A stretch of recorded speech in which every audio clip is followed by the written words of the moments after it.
I now call the Honourable the President to address the joint sitting.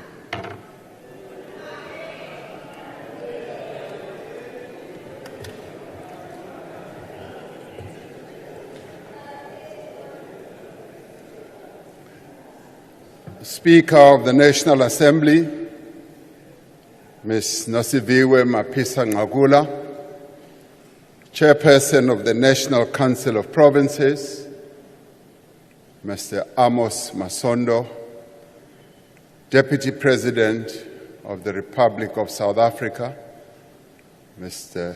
Paul Mashatile, and Mrs. Mashatile, former President Thabo Mbeki, former Deputy President Phumzile Mlambo-Ngcuka, former Speaker of the National Assembly, Ms. Baleka Mbete, Chief Justice Raymond Zondo, Deputy Chief Justice Ms. Mandisa Maya,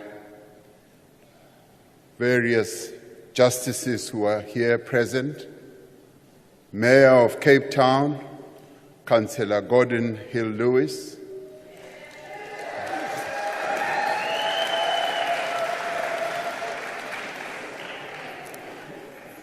Dean of the Diplomatic Corps and Regional Deans, the heads of institutions supporting our democracy, eminent persons representing our 9 provinces who I just greeted a few minutes ago, members of Parliament, and fellow South Africans. As we were preparing this State of the Nation address, we were deeply saddened to hear of the tragic passing of Dr. Hage Geingob, the President of the Republic of Namibia. President Geingob was a dear friend to me and to the people of South Africa, and a comrade in arms in the struggle for our freedom. He was a champion of African peace, unity, progress, and development. May I ask that we observe a moment of silence in his honor as we remember him by rising.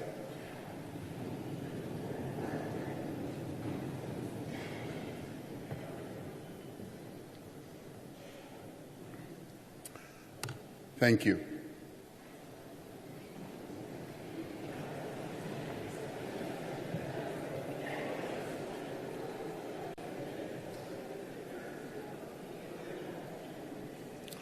This State of the Nation address takes place in the 30th year of our democracy.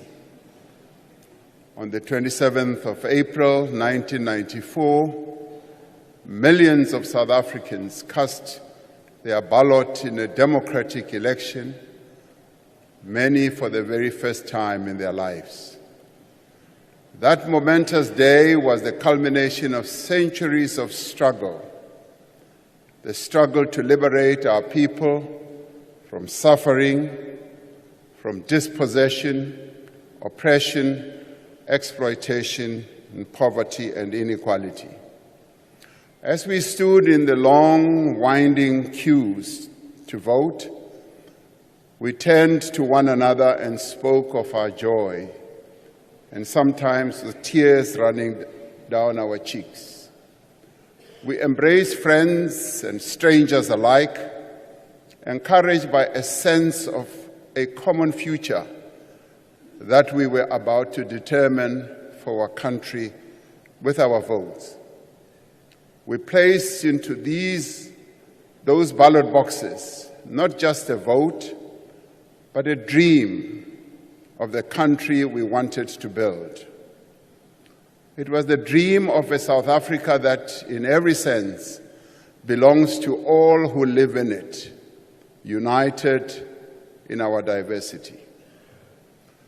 The world watched as Nelson Mandela, the father of our nation, cast his vote in Inanda in KwaZulu-Natal, the land of Ushaka, a hero whose name echoes across the ages, the birthplace of John Langalibale Dube, the first president of the African National Congress.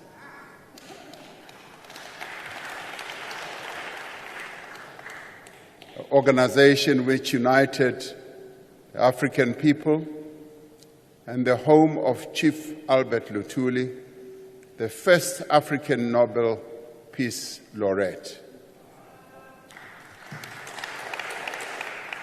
In many ways, his voting in Inanda, at the place where John Langalibale Dube is buried, was symbolic, because through casting his vote there, he was reporting back to the first president of the ANC on how far the struggle had been prosecuted.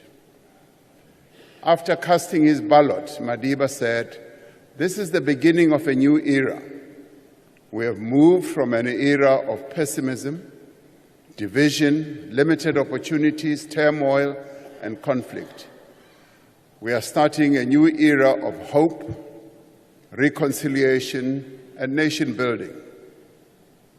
It is this dream of a free and united people that is woven into our democratic constitution. It is this constitution that has guided our collective efforts over the last 3 decades to fundamentally change our country for the better. And it must stand at the center of the work that we do now to build a better life for all our people.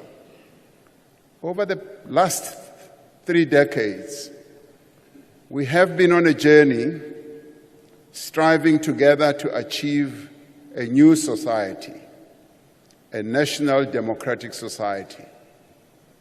We have cast off the tyranny of apartheid and built a democratic state based on the will of the people. We have established strong institutions to protect the fundamental freedoms and human rights of all our people. We have transformed the lives of millions of South Africans, providing the necessities of life and creating opportunities that never existed for them before.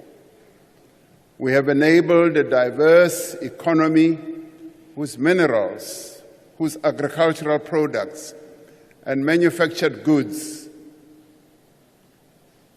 are exported and reach every corner of the world while creating jobs in our own country. As a country, we have returned to the community of nations, extending a hand of peace and friendship to all countries and all peoples. Just as we cannot deny the progress South Africans have made over the last 30 years, nor should we diminish the severe challenges that we continue to face as a people. We have endured times of great difficulty when the strength of our constitutional democracy has been severely tested. There have been times when events beyond our borders have held back our progress. The global financial crisis of 2007 and 2008 brought to an end a decade of strong growth and faster job creation. More recently, the Russia-Ukraine conflict has contributed to rising prices of fuel, food, and other commodities across the world, and has, as a result, made life more difficult for all South Africans. There have also been times when events at home have shaken the foundations of our constitutional democracy. Perhaps the greatest damage was caused during the era of state capture. For a decade, individuals at the highest levels of the state conspired with private individuals to take over and repurpose state-owned enterprises, law enforcement agencies, and other public institutions. In some cases, these activities were enabled by local and multinational companies. Billions of rands that were meant to meet the needs of ordinary South Africans were stolen. Confidence in our country was badly eroded. Public institutions were severely weakened. The effects of state capture continue to be felt across society, from the shortage of freight locomotives to crumbling public services, from poor performance of our power stations to failed development projects in a number of places. But South Africans, including many honest and dedicated public servants, fought back and worked together to defeat state capture. Even then, attempts to thwart the country's recovery continued. We recall with great anguish the events of July 2021, when individuals loyal to their own interests sought to provoke a popular insurrection, leading to a tragic loss of life and widespread destruction. Again, they were unsuccessful. These efforts to undo the hard-won gains of our freedom failed because the people of South Africa stood firm together in defense of our Constitution and its promise of a better life for all. It was the same determination that enabled the country to endure the devastation of COVID-19, the worst global pandemic in over a century. More than 100,000 South Africans lost their lives to the disease, and more than 2 million people lost their jobs. Yet it would have been far worse if we had not acted together as South Africans to stop the spread of the virus, to support our health workers, to protect the most vulnerable, and to roll out an unprecedented vaccination program. We were able to unite society around a common effort to save lives and livelihoods. I want to pay tribute to many thousands of South Africans who made financial contributions to the Solidarity Fund, to the workers who produce medical supplies, and to the nurses, the doctors, and other health workers, to our soldiers and police, who also risked their lives to care for those who were ill. Another major challenge we had to address during this period is gender-based violence and femicide, which we characterized as the second pandemic. As the government, we have introduced laws and directed more resources to prosecuting perpetrators, providing better support to survivors, and promoting women's empowerment at an economic level. As a society, we must intensify our collective efforts to bring together various efforts that are going to bring gender-based violence and femicide to an end. In recent years, the country has had to confront the effects of climate change. We have had devastating wildfires here in the Western Cape, destructive floods in KwaZulu-Natal, unbearable heat waves in the Northern Cape, persistent drought in the Eastern Cape, and intense storms in Gauteng and Northwest. Much of the task of this administration was to get our country through these challenges and to work to regain our way. While each of these events has left its mark, our country has weathered every storm and every challenge that we confronted. Yes, we have the scars to show, but in every case, South Africans have been resolute. We have not only persevered, but we have come back stronger and more determined from all these calamities that befell our country. All these efforts have demonstrated how South Africans value their freedom, a freedom that was won after decades of struggle. The story of the first 30 years of our democracy can best be told through a number of initiatives that have been embarked upon in the 30 years.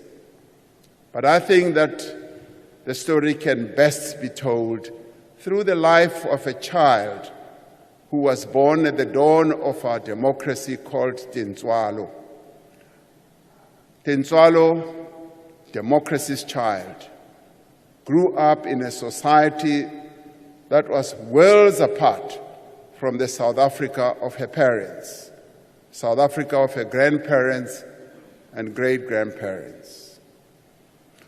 Loko Tintswalo afika ka South Africa, ukume kuri swilo swo tala a swa ha fani na swilo swa khale.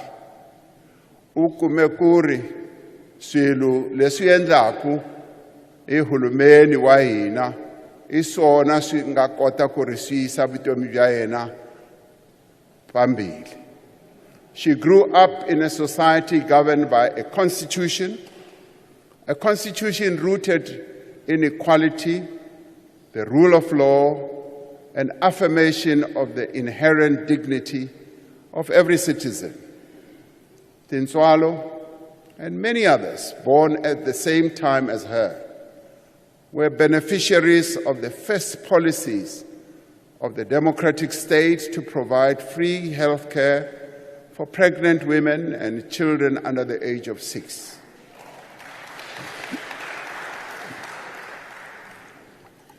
Tintswalo's formative years were spent in a house provided by the state, one of millions of houses built to shelter the poor. O ile a re ha a tswalwa a hwetša hore dintlo di a agiwa ke mmuso o motjha wa South Africa. Ba bang ba ileng ba tswala pele ga ena ba ne ba golela dintlong tsa maratharata. Empa yena o ile a re ha a tswalwa a hwetša gore mmuso o wa South Africa o agela batho dintlo tse dintši-ntši.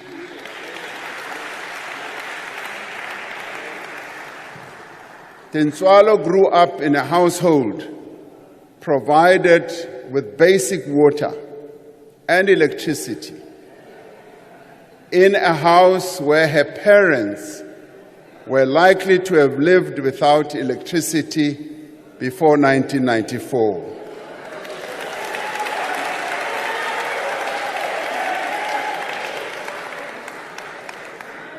Ngo-1994, abantu abaningi kulelizwe lakithi bebengenawo ugesi.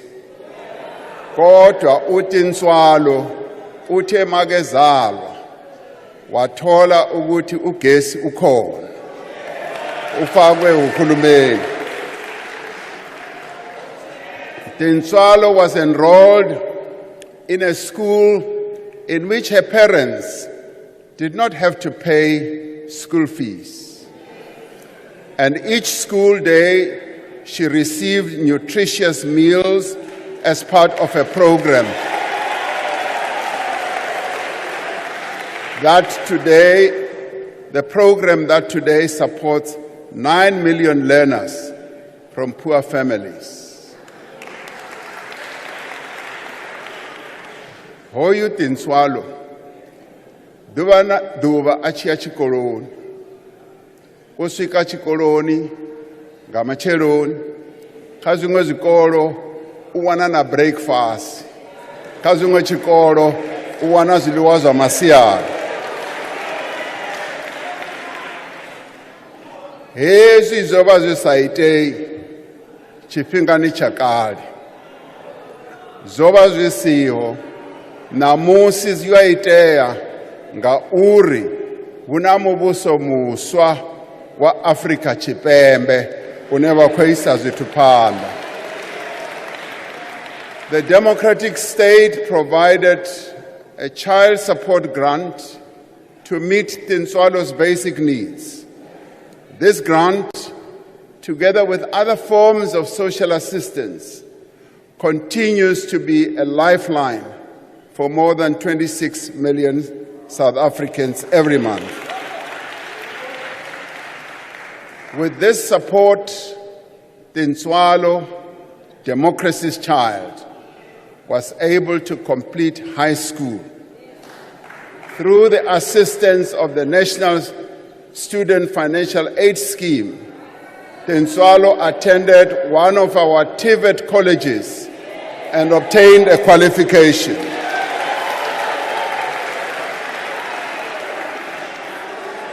When Tintswalo entered the world of work, she was able to progress and thrive with the support of the state's employment equity and black economic empowerment policies.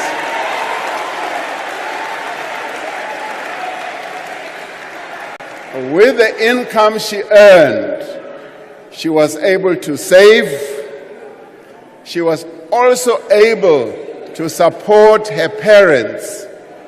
She was able to start a family, to move into a better house, and to live a better life.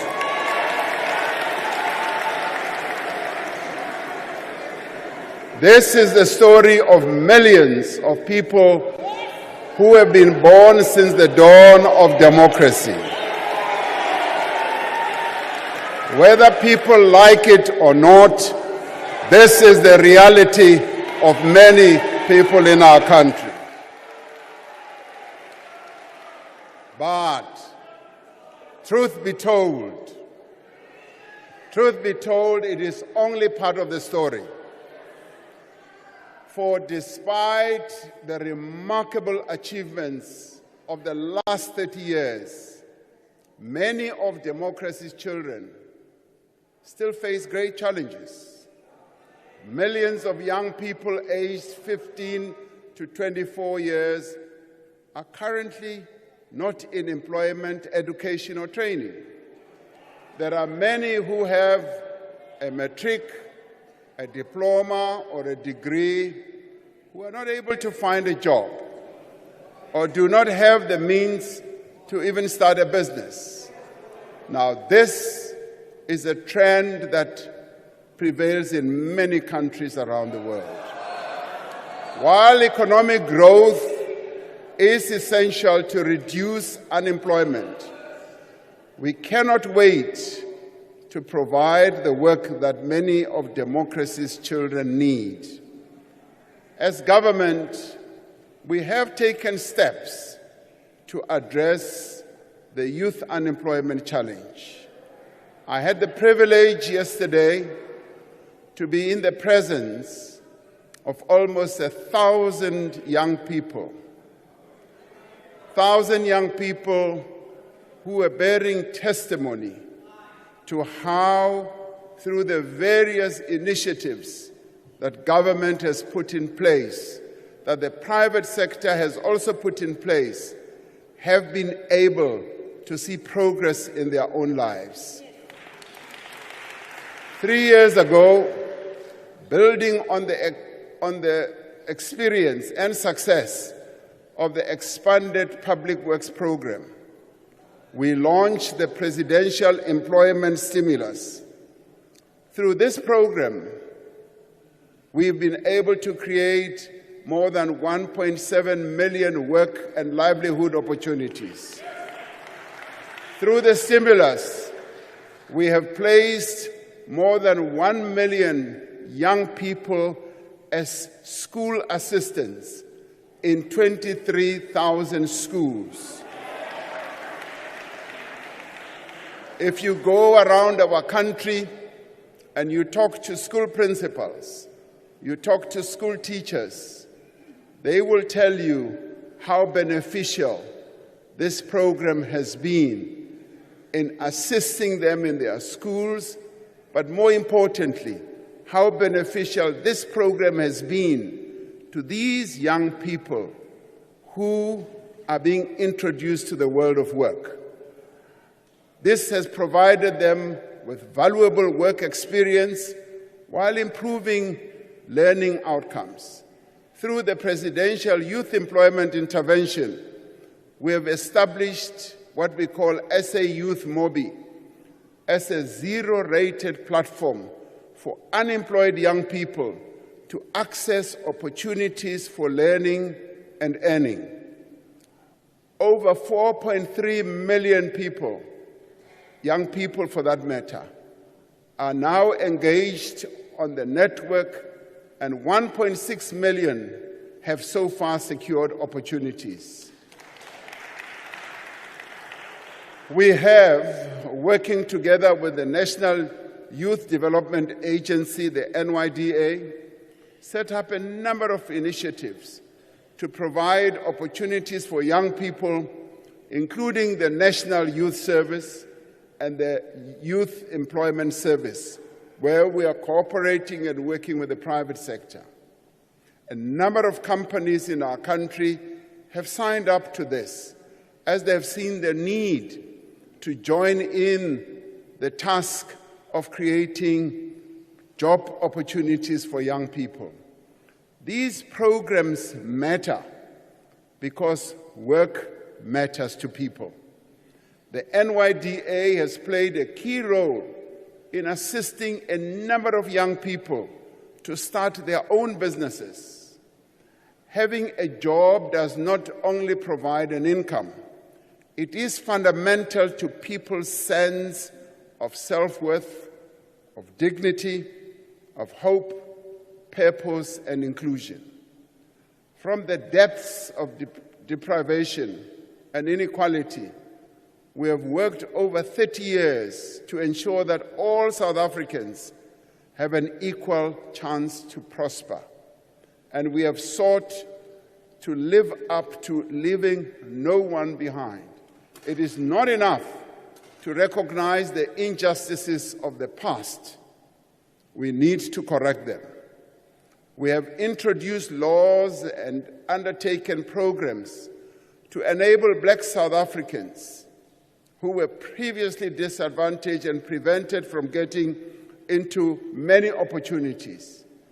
We've also enabled women to advance in the workplace, to become owners and managers, to acquire land and to build up assets, even as, because they are women, were prevented by laws of the past from doing so.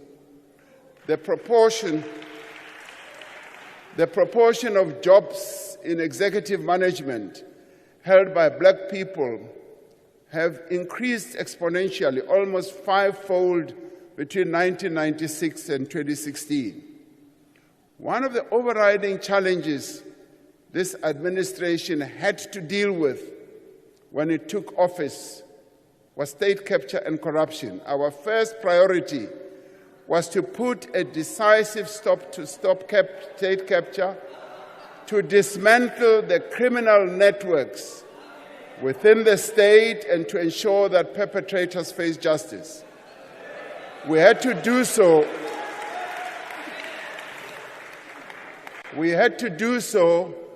So that we could restore our institutions and rebuild our economy. We appointed capable people with integrity to head our law enforcement agencies, government departments, security services, and companies, often through an independent and transparent process. The credibility and efficiency of a number of institutions, like the South African Revenue Service, have been restored and their performance has improved. Some may not like this, but that is the reality of what has happened. We set up the Investigating Directorate as a specialized and multidisciplinary unit within the National Prosecuting Authority to investigate corruption and other serious crimes. Great progress has been made in bringing those responsible for all these acts of malfeasance to justice. More than 200 accused persons are being prosecuted as we speak. More are under investigation. Stolen funds are being recovered. Freezing orders, I see you love this. Freezing orders of 14 billion rand have been granted to the NPA's Asset Forfeiture Unit for state capture-related cases, and around 8.6 billion rand in corrupt proceeds have been returned to the state. A restored and revitalized SARS has collected 4.8 billion in unpaid taxes as a result of evidence presented to the State Capture Commission, while the Special Investigating Unit has instituted civil litigation to the value of 64 billion rand. We have taken steps, including through new legislation, to strengthen our ability to prevent fraud and secure our removal from the grey list of the Financial Action Task Force. With the assistance of business, we have set up a digital forensic capability to support the NPA, especially its Investigating Directorate, which in due course will be expanded to support law enforcement more broadly. Legislation is currently before Parliament to establish the Investigating Directorate as a permanent entity with full investigating powers. But there is much more work to be done to eradicate corruption completely. Based on the recommendations of the National Anti-Corruption Advisory Council, we are determined to introduce further measures to strengthen our anti-corruption agencies, to protect whistleblowers, to regulate lobbying and prevent the undue influence of public representatives in procurement. We will not stop until every person responsible is held to account. We will not stop. We will not stop until all money stolen has been recovered. And yes, we will not stop until even those corporations, blue chip corporations that were involved in state capture, are made to be accountable. The real tragedy of state capture was that it diverted attention and resources away from what government should have been doing, which is to grow our economy and create jobs. Over the past 5 years, we have worked earnestly to revive our economy from a decade of stagnation and to protect it from both domestic and global shocks. We have made progress in a number of ways. Our economy today is 3 times larger than what it was 30 years ago.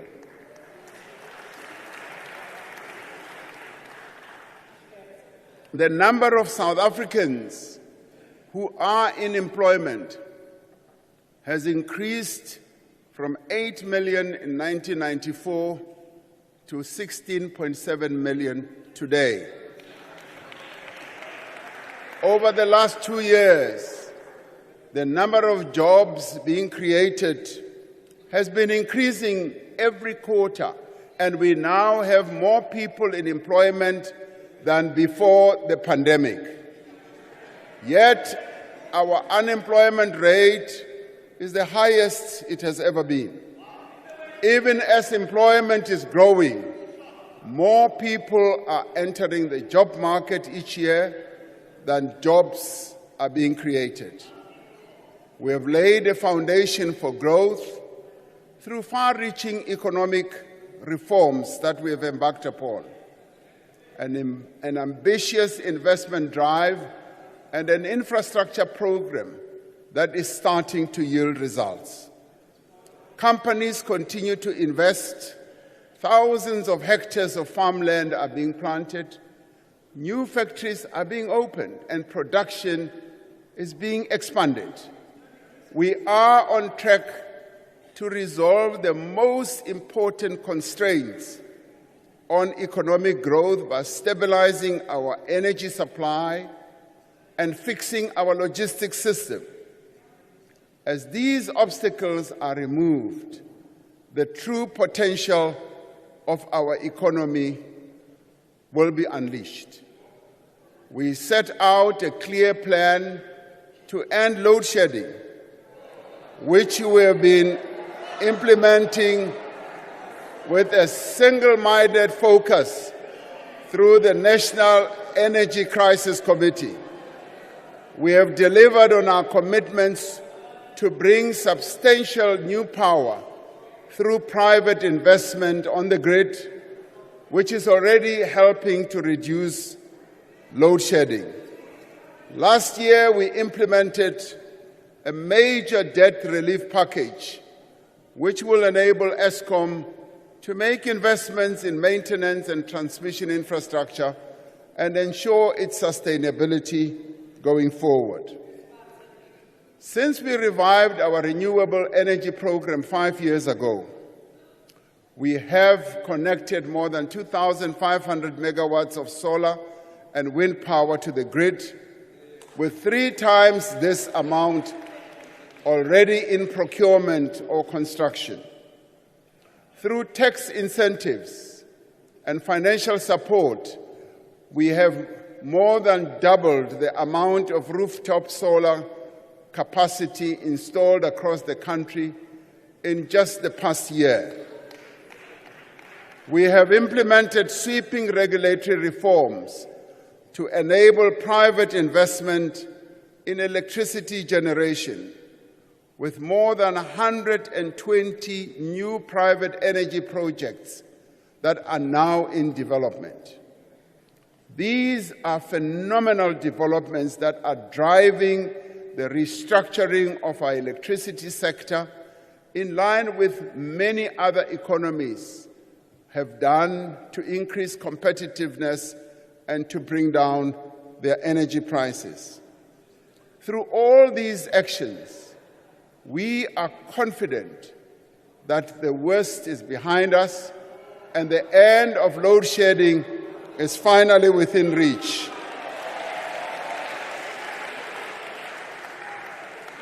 But we are not stopping there.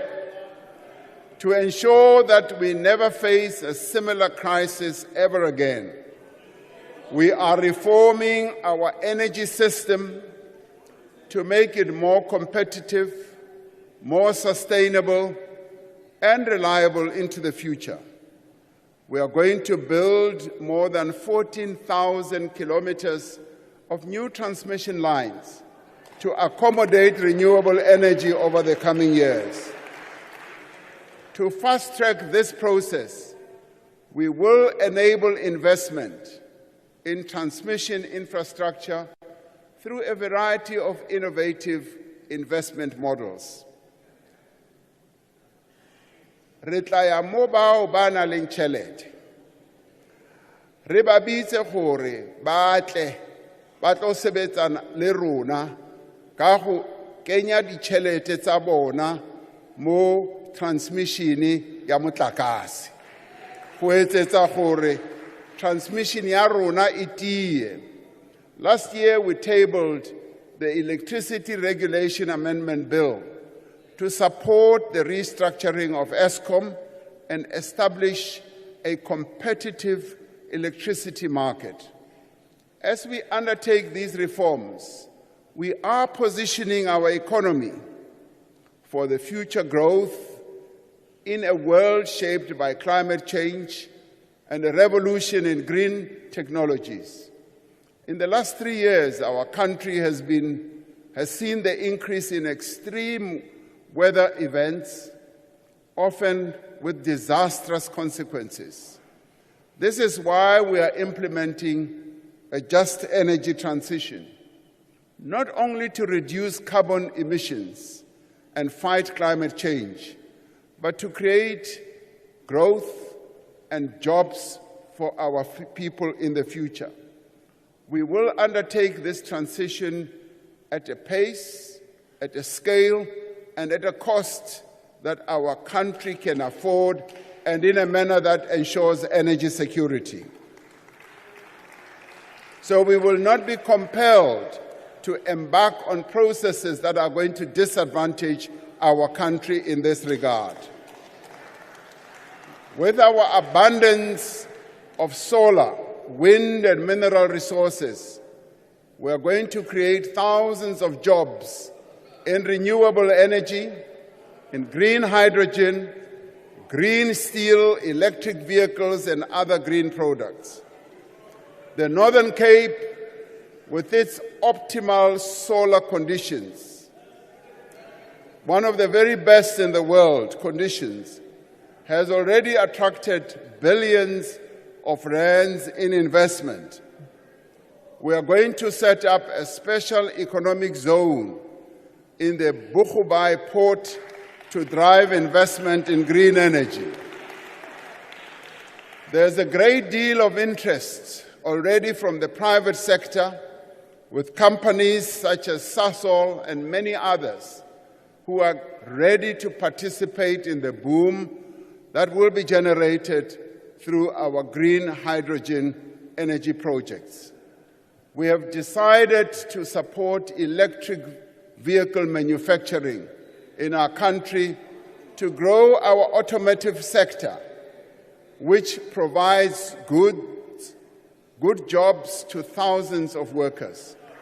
And in this regard, we are already at an advanced stage of cooperating with our neighbors, with countries such as the DRC, which is well endowed with critical minerals, with countries such as Botswana, which is already involved in parts of the value chain of automotive manufacturing.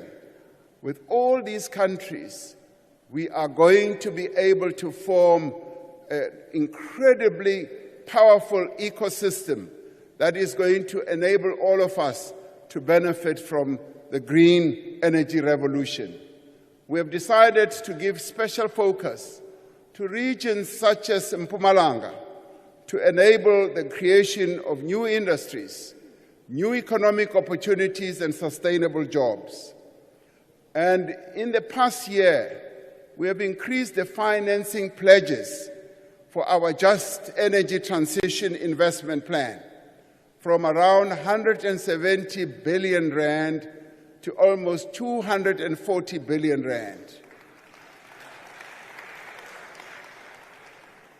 Now, to address the persistent effects of global warming, which manifests itself through persistent floods, fires, and droughts, we have decided to establish a climate change response fund. This will bring together all spheres of government and the private sector in a collaborative effort to build our resilience and respond to the impacts of climate change. Now, this decision was inspired by the persistent calamities that we are subjected to. Almost every year, KwaZulu-Natal experiences massive floods that destroy our infrastructure. Yes, the Western Cape is suffering from wildfires that continue to destroy quite a number of assets in our country.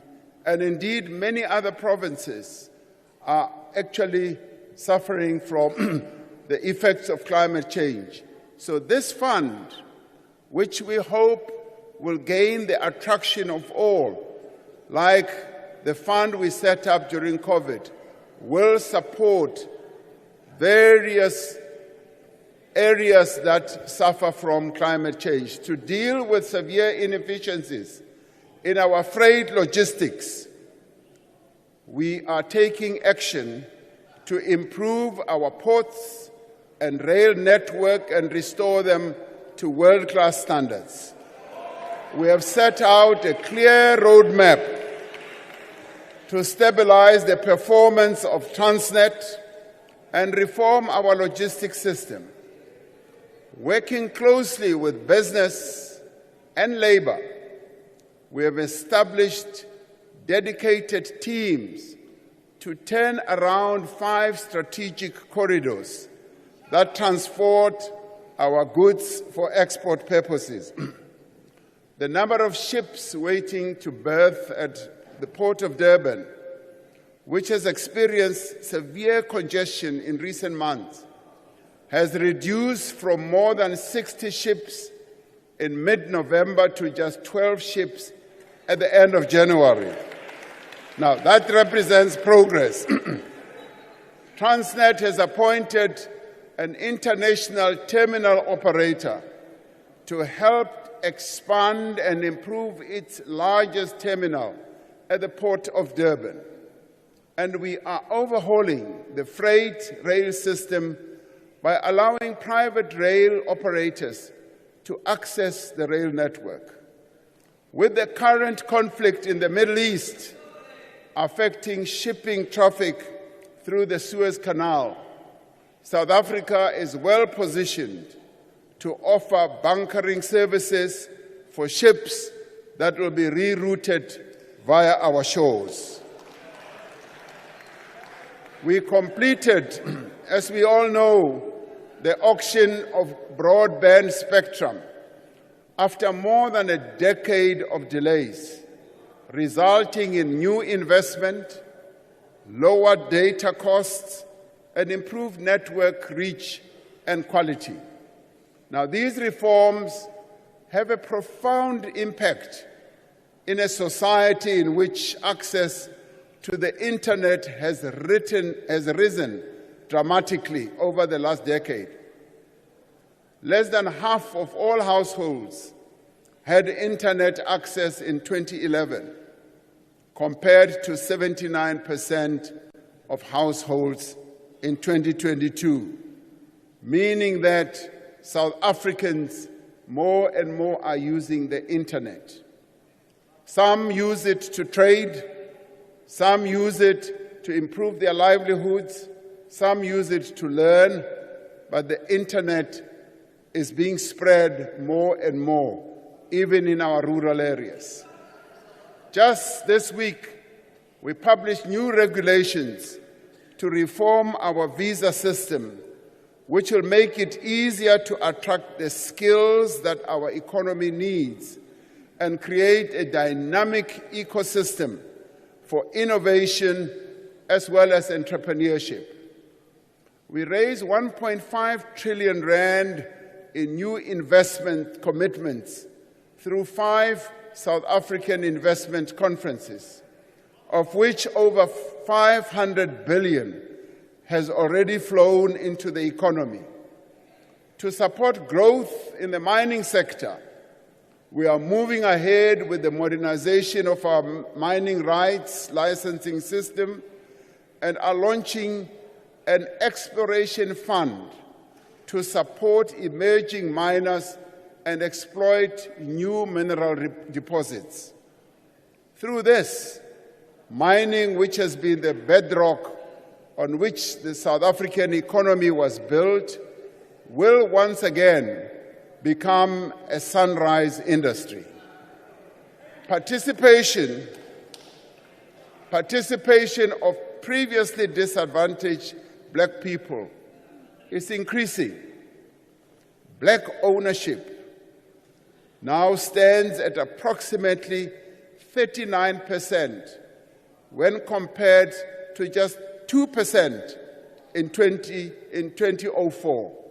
This is progress that is being made, allowing Black people to participate in a key industry in our economy.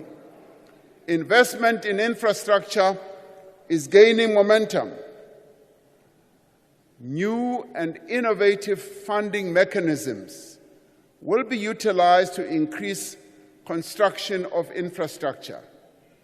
The Minister of Finance announced this in his medium-term policy budget statement last year, where he said, we are now going to be able, yes, to fund infrastructure through utilization of innovative new methods. It could be build, operate, and transfer. It could be embarking on investment vehicles as well as investment ideas that will enable us to speed up the construction of infrastructure. The Department of Water and Sanitation aims to enhance water resource management by initiating infrastructure projects to secure water supply and diversifying water sources to reduce dependence on surface water. Water being such a major challenge in our country, this is actually answering to the need of our people just to have water. Vanhu vo tala la Afrika Dzonga va vulavula hi mati, va tshama va hi byela ku ri mati a va na wona, va lava ku ri hi endla ku ri mati a va kona. Bulk water projects are under construction across the country to improve water supply to millions of residents in villages, towns, and cities. The following water infrastructure projects are now in progress or have been completed. The Lesotho Highlands Water Project, which is going to invest up to 40 billion rand, is now in progress. Umzimvubu, that we've been talking about for years, has now commenced.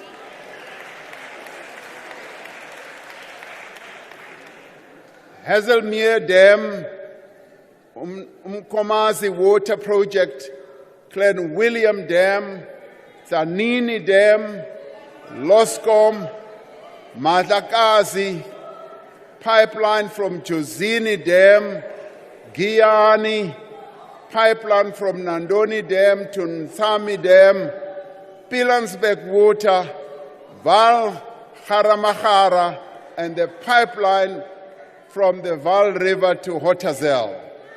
Now, all these are projects that are underway or have been completed.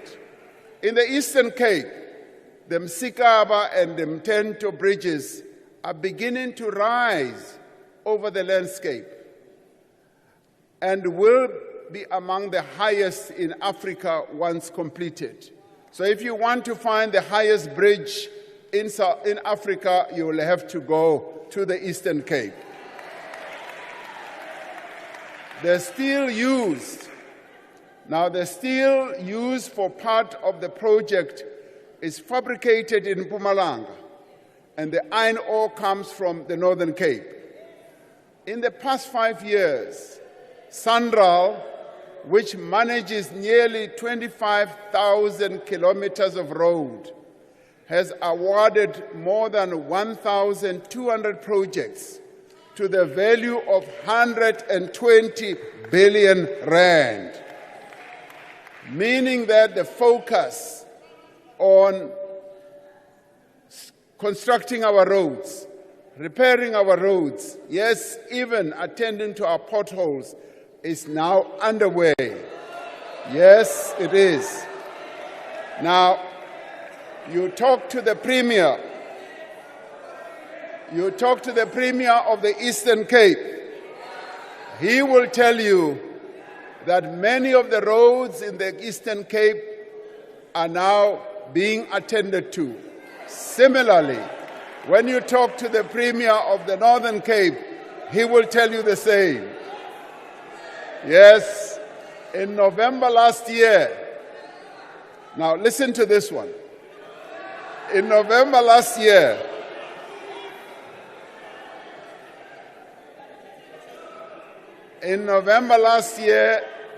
Cabinet approved a framework for high-speed rail, focusing initially on the Johannesburg to Durban corridor. As we grow the economy, we are making it more inclusive through redistribution. Around 25% of farmland in our country is now owned by Black South Africans. And this has been confirmed by an eminent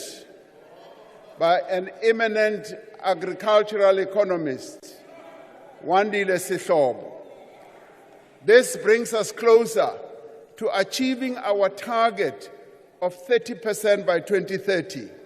And he says to me, President, we will have exceeded this target by 2030 because a number of initiatives are now underway to ensure that Black South Africans have access to the ownership of land.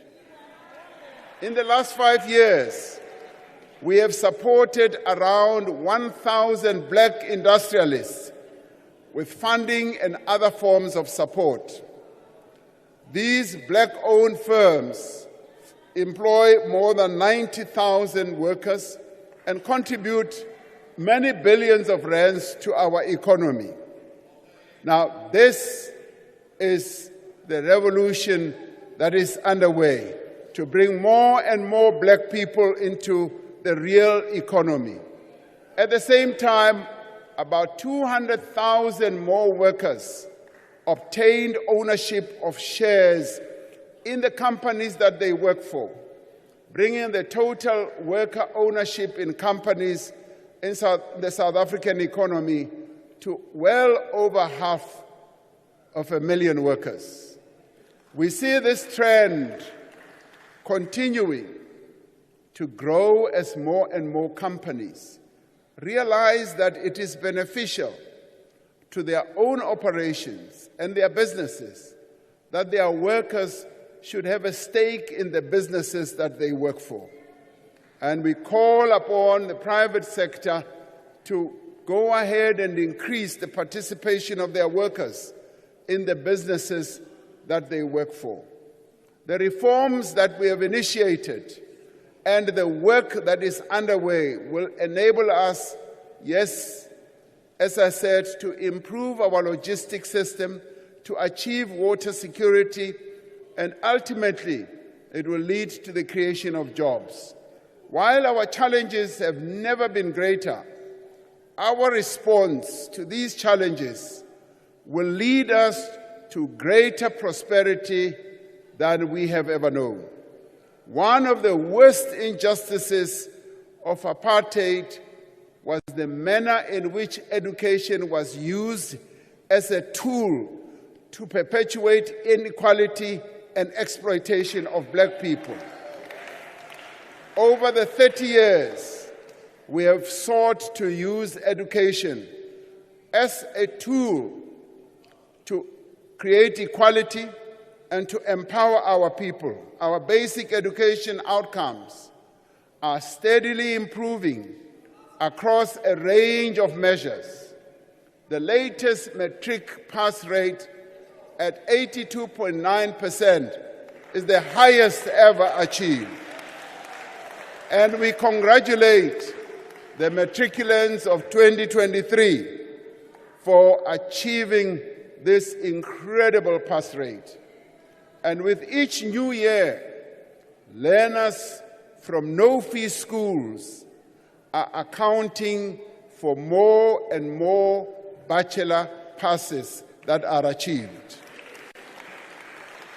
And as I have often said, this is the silent revolution that is underway, that the children of the poorest parents in our country are now able to produce pass rates that are equal, that are even beginning to surpass the pass rates that you find in former Model C schools, in your independent schools as well. This is the progress that we've been longing to see in our education system. At the same time, fewer learners are dropping out of school. We have increased funding for poor and working-class students in universities and TVET colleges significantly over the past 5 years. Over the next 5 years, we will focus our attention on expanding access to early childhood development and improving early grade learning and reading, where we are already beginning to see progress. Moving early childhood development to the Department of Basic Education was one of the most important decisions that we have taken, as we are now able to devote more resources to early childhood development and ensure that through cooperative governance, various departments of government do get involved in the childhood development programs augmented and led by the Department of Basic Education. Our policies and programs have, over the course of 30 years, lifted millions of people out of dire poverty.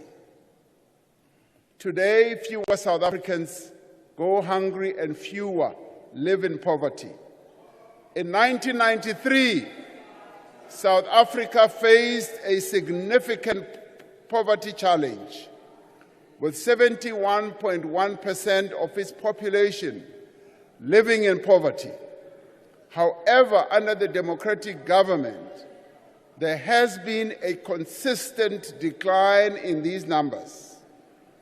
By 2010, the poverty rate had dropped to 60.9%, and it continued to decrease, reaching 55.5% in 2020, as reported by the World Bank.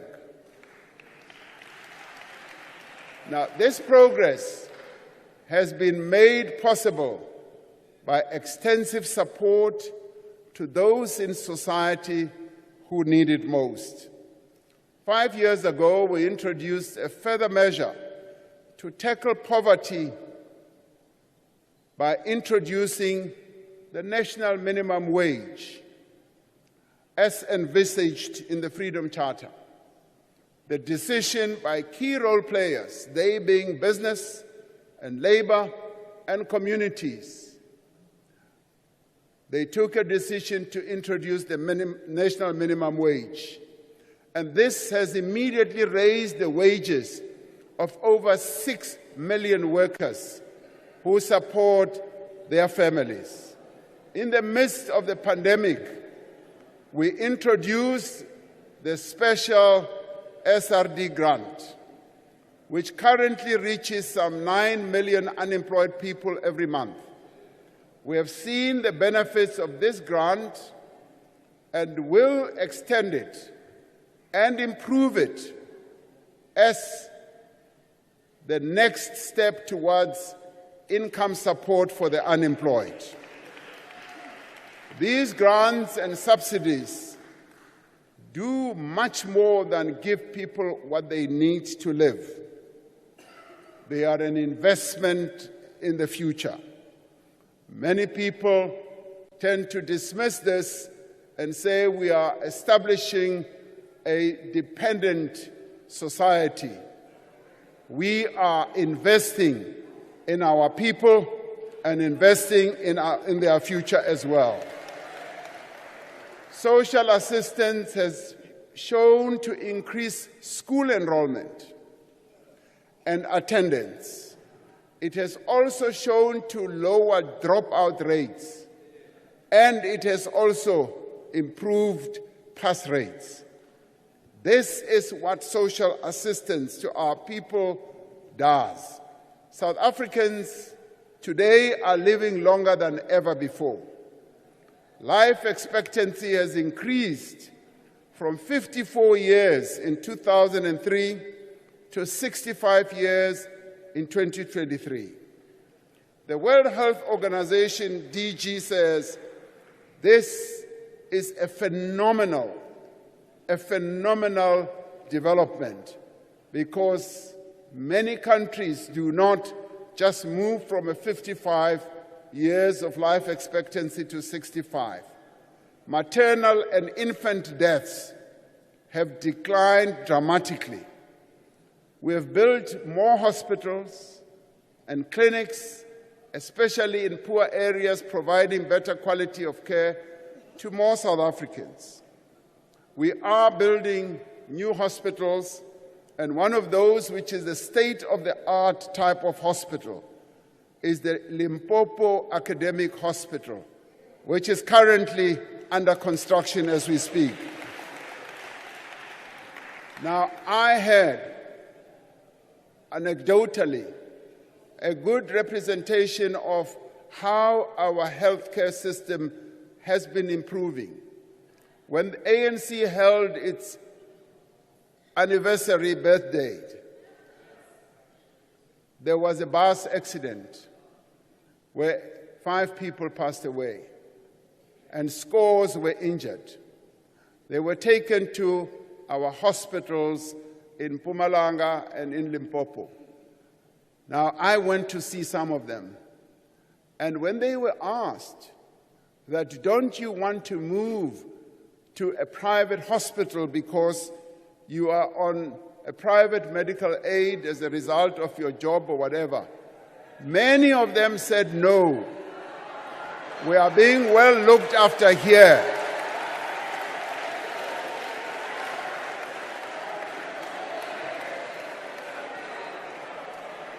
Now, I see you love this. Now, this is what I experienced in just talking to those people who were lying in bed, who were injured, who testified that they were being well looked after in rural hospitals in Limpopo and in Mpumalanga. Today, 95 persons diagnosed with HIV know their status. 79% of those receive antiretroviral treatment, and 93% of those are virally suppressed. New HIV infections among young people have declined significantly. And yet, while our health system has had great impact on people's lives, we are working to improve both the quality of healthcare and equality of access. The National Health Insurance Bill has been passed by this House, both houses, and that will provide free health care at the point of care for all South Africans, whether in the public or private health facilities. Now, the bill has arrived on my desk. I'm going through the bill.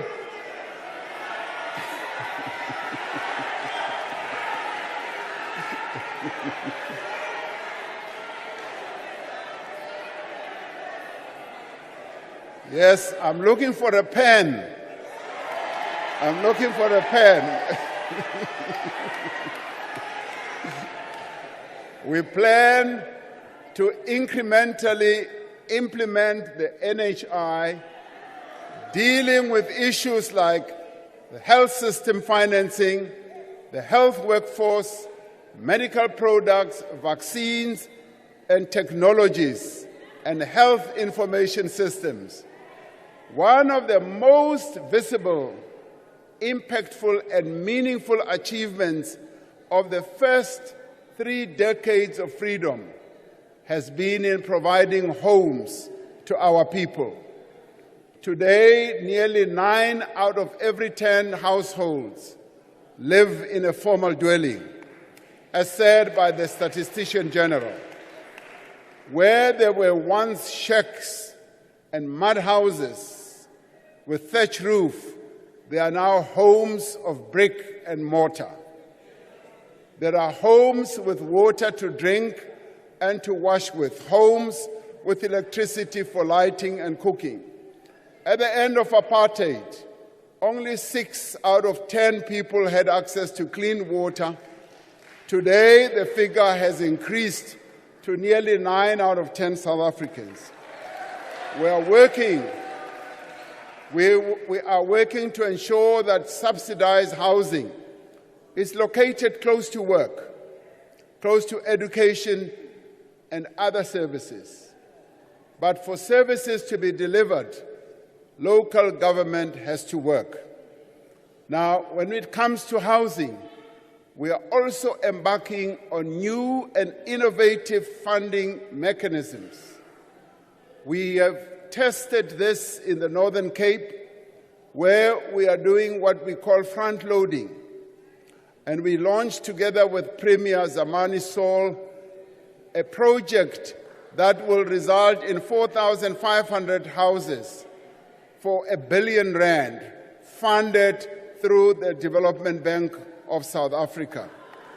Now, this is an innovative way, and we are now putting into practice these new methods of funding infrastructure to enable us to ramp up infrastructure so that the infrastructure build can power our economy and create more jobs. Too many municipalities are failing on governance, financial and service delivery measures. These constraints affect every aspect of our people's daily lives.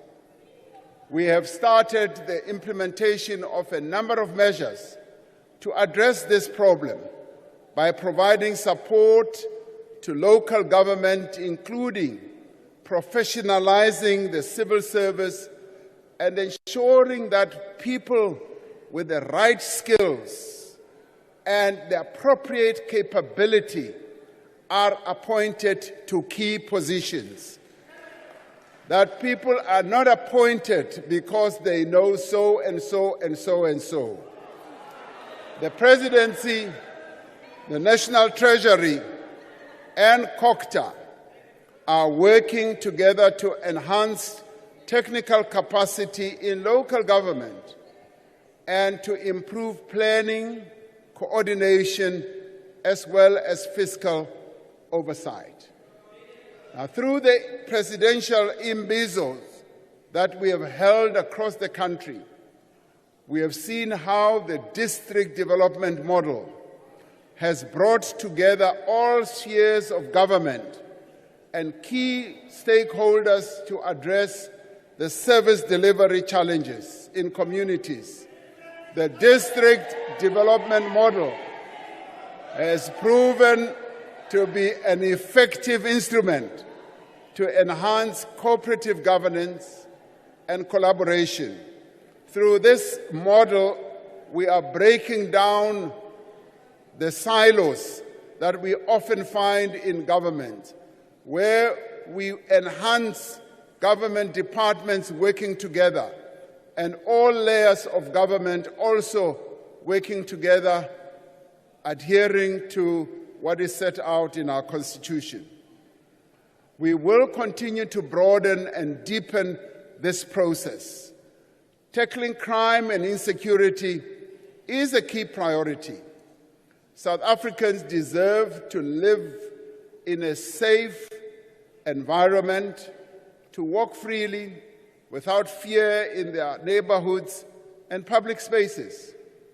During this administration, we have focused on equipping our law enforcement agencies, which had been systematically weakened, to do their work effectively.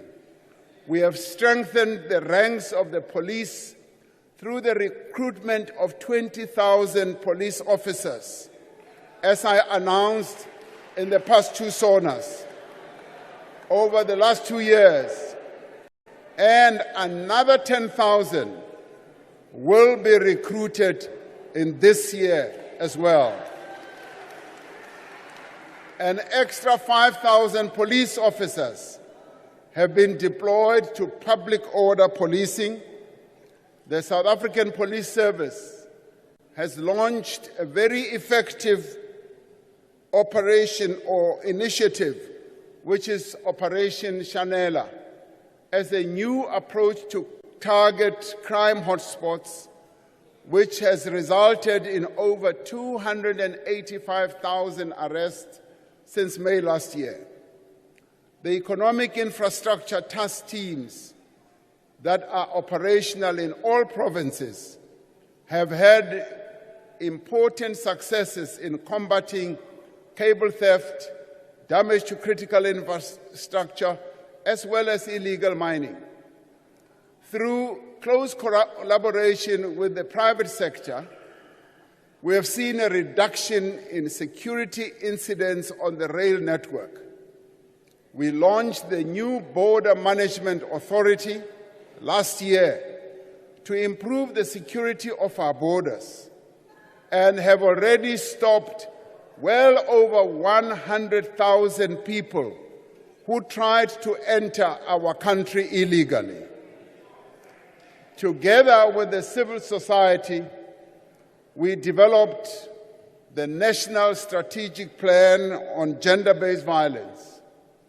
Together with civil society and as a society-wide response to this pandemic, around 21 billion rand has been dedicated over the medium term to the implementation of the 6 pillars of the plan, including the economic empowerment of women. New laws were introduced to strengthen the response to the criminal justice system, gender-based violence, and provide better support to survivors of such violence. Our ultimate goal is to end gender-based violence altogether by mobilizing all of society. And as part of this, we support the call for a pledge that men in South Africa should be invited to sign, to take and demonstrate, to ensure that they demonstrate their personal commitment to ending this scourge. Now, this initiative of signing a pledge was initiated by young boys at a school called Benedict. They have drafted a pledge that men should commit and sign to. And we discussed it at the Cabinet Lekgotla and felt that we, collectively as the men of South Africa as well, taking our cue from young boys at the school, should also be mobilized to sign this pledge. Women are also drafting their own pledge, which will speak to the issues of women and their experiences on gender-based violence. This pledge, yes, will be flighted publicly, and I will be, and the Deputy President and everyone else in Cabinet will be the first to sign this pledge. We still have a long way to go to build safer communities, to prevent violent crime, and protect our infrastructure. But there is no doubt that a professional, well-trained and properly resourced police force working closely with our communities will make our country a safer place. And it is therefore a further call for the setting up of community policing forums that should be effective, which we as government have committed to fund. Today, every South African can hold their heads high, confident that we have assumed our rightful place on the world stage.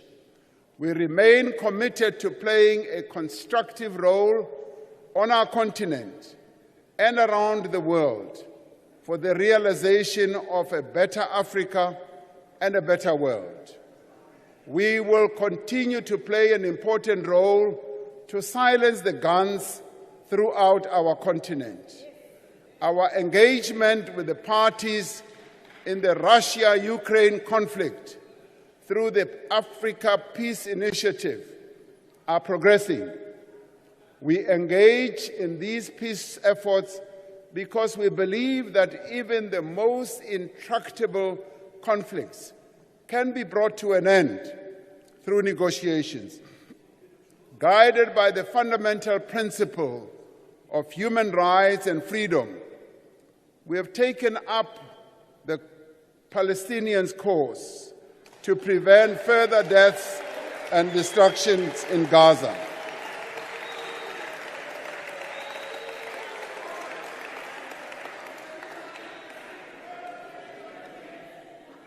We know that there are some in our nation who do not support this course that we have embarked upon.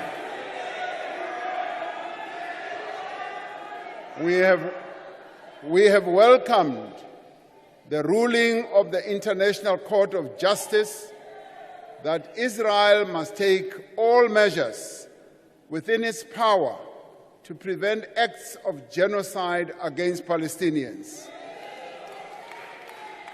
And we condemn the killing of civilians on all sides and call on all parties involved in the conflict to commit to a peace process that will deliver a two-state solution as resolved by the United Nations.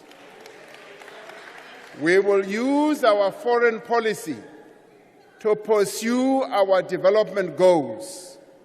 During our leadership of BRICS last year, we witnessed a new chapter for BRICS, the BRICS family of countries. The expansion of the group from 5 to 10 countries presents opportunities for trade and a strengthening of political and diplomatic ties between countries in the global south. We will build on the progress we have made in establishing the African Continental Free Trade Area, which will transform South Africa's economy and that of the continent by creating new jobs and increasing economic participation across our continent. and we will place Africa's development at the top of the agenda when we, as South Africa, host the G20 next year in 2025. The achievements over the last 3 decades are a testament to the power of collaboration and partnership to address our most pressing challenges. Our country has a vibrant civil society, a powerful union movement, and an engaged private sector. Over the last 5 years, we have worked with these social partners to address challenges such as to keep people safe and to distribute vaccines during the COVID-19 pandemic, and to mobilize a society-wide response to gender-based violence. In the past year, we have come together with our social partners to end load shedding, to address the challenges in the logistics sector, to tackle crime and corruption, and to also accelerate job creation. This is the South African way of building a social compact, working together on tangible issues, and it will be the key to building a new society in the years to come. This is the last State of the Nation address of the 6th Democratic Administration.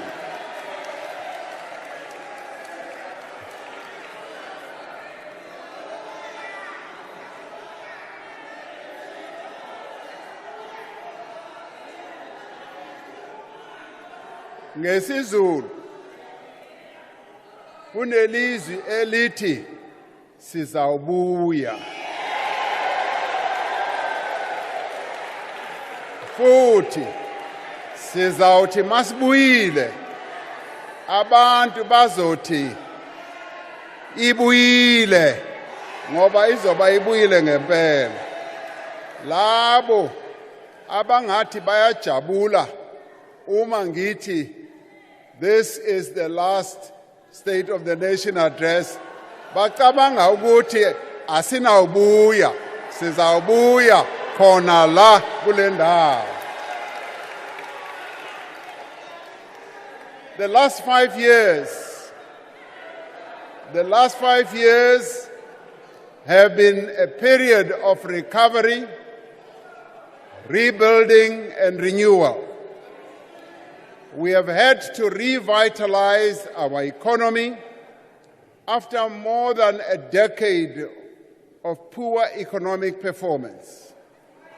We have had to rebuild our public institutions after the era of state capture. We have had to recover from a devastating global pandemic that caused great misery and hardship, that closed businesses and cost our nation many jobs and lives. And we have had to confront and overcome a debilitating electricity crisis that, despite significant improvement in recent months, continues to hold back our economy. We have come a long way in the last 5 years. We have built on the achievements of the last 3 decades, and we have taken decisive measures to address the immediate challenges facing South Africans. We have restored the independence and capability of our law enforcement agencies to tackle corruption and crime. We have worked to advance the rights of persons with disability. We took great pride in making South African Sign Language the 12th official language of our country. We have safeguarded and promoted the basic rights in our Constitution, such as freedom of speech, freedom of the press, association and belief, We have defended, yes, media freedom, and we have also defended the independence of the judiciary. We have protected and advanced the rights of members of the LGBTQI+ community and continue to combat all forms of prejudice and intolerance, and particularly also to people with albinism. We have made significant progress on measures to grow our economy, to create jobs, and to reduce poverty. While we have set in motion the process of renewal and reform, there is more work to be done to see these reforms through to the end. We will see the work that is underway and ensure that it goes ahead. Mishumo ye raithoma ka he mingwaha mitano iko bvelela phanḓa ido dzula ichi bvelela phanḓa leyo yonke lemisebenzi esayiqala izawuqhubeka bayathanda noma abathandi izawuqhubeka. And working with our partners, we will be able to revive our economy. Yes, we will tackle and deal with the debilitating effects of load shedding, our ports, and the logistics. We will continue to strengthen our law enforcement institutions, and we will continue to tackle gender-based violence and fight corruption to make South Africa a safe place for all. We will continue to strengthen local government. The initiatives that I spoke to will go ahead. We will professionalize the public service and increase the capacity of the state so that the state can serve our people better. And we will ensure, as the Auditor General has said, that we should hold those in office accountable, and there should be consequence management for those who do wrong things. We will continue to position our economy to grow and compete in a fast-changing world. And we will also support small businesses by providing funding, by providing resources to small and medium enterprises, and to give young people opportunities to thrive and to start their own businesses and to succeed, and to provide social protection to the vulnerable.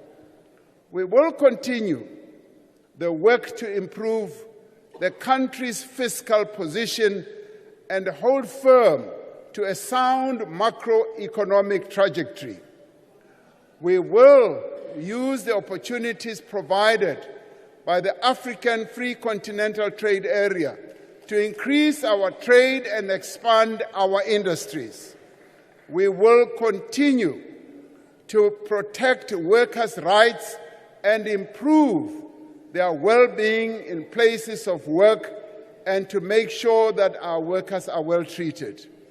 We will continue to build an inclusive economy, focusing on the empowerment of Black people and women, South Africans. Yes, we will intensify land reform and pursue a just energy transition that leaves no one behind. Fellow South Africans, as we celebrate these 30 years of freedom, we must remain steadfast in our commitment to our constitutional democracy and its promise for a better life.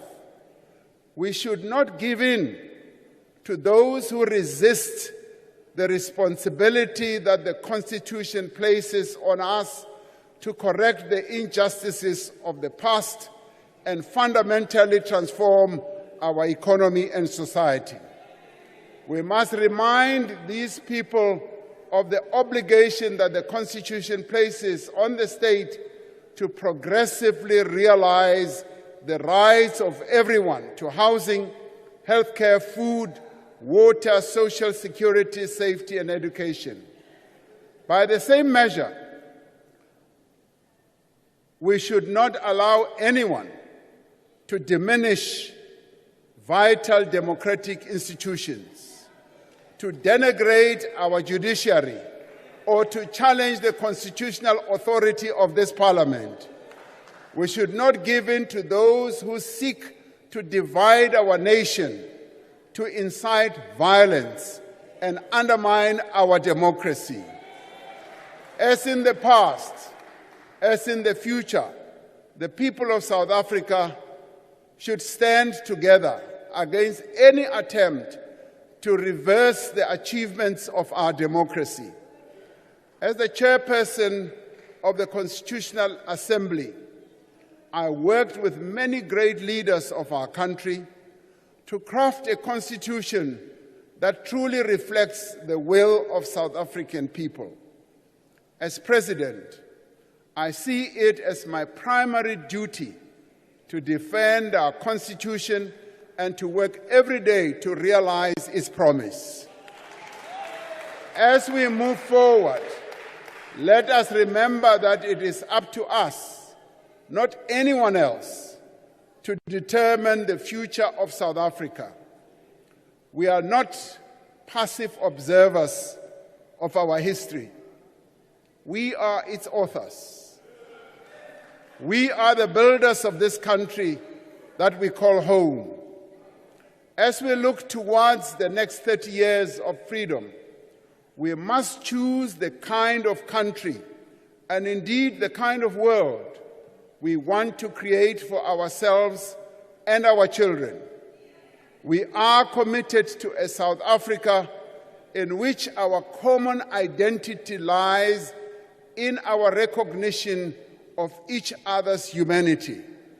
We want a country in which every person is free to be exactly who they are, regardless of their race, their gender, their sexual orientation, their ethnicity, or their religion. We want a country in which the same opportunities are available to every child, whether they are born in Sandton, in Mdantsane, in Sekhukhune, in Mitchell's Plain, or in Phoenix. We want a country in which the rule of law applies to everyone, no matter how wealthy they are or what position they hold. As we continue the journey towards making this vision a reality, we are inspired by democracy's children, by their energy, by their creativity and their enthusiasm. We are inspired by the young people who have carried our hopes onto the global stage with their music, with their dance. We are inspired by, yes, the Grammy Award winner who won the Grammy Award recently, like Tyler. We are inspired by Bafana Bafana. We are also inspired by the Springboks. Yes, they inspire us. As we mark the 30th anniversary of our freedom, we are reminded of the words of our President Nelson Mandela, who said that after climbing a great hill, one only finds that there are many more hills to climb. That is where we are. And he said, I have taken time to rest, to steal a view of the glorious vistas that surrounds me, to look back on the distance I have come. But I can rest only for a moment, for with freedom comes responsibilities, and I dare not linger, for my long walk is not yet ended.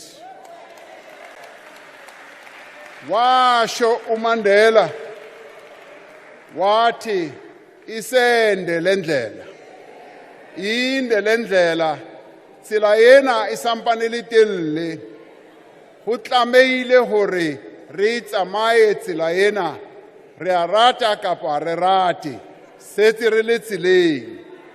While we have come far, yes, we still have a long way to go. Like Madiba, we must keep moving. Always forward, always onwards, towards the country of our dreams. Always believing that our victory is certain. Because indeed it is certain. Ke a leboga na cancer ndiyalibua ikhensile ngiyabonga kubo bonke abantu balapha eMzantsi Afrika nilale kahle ngiyabonga.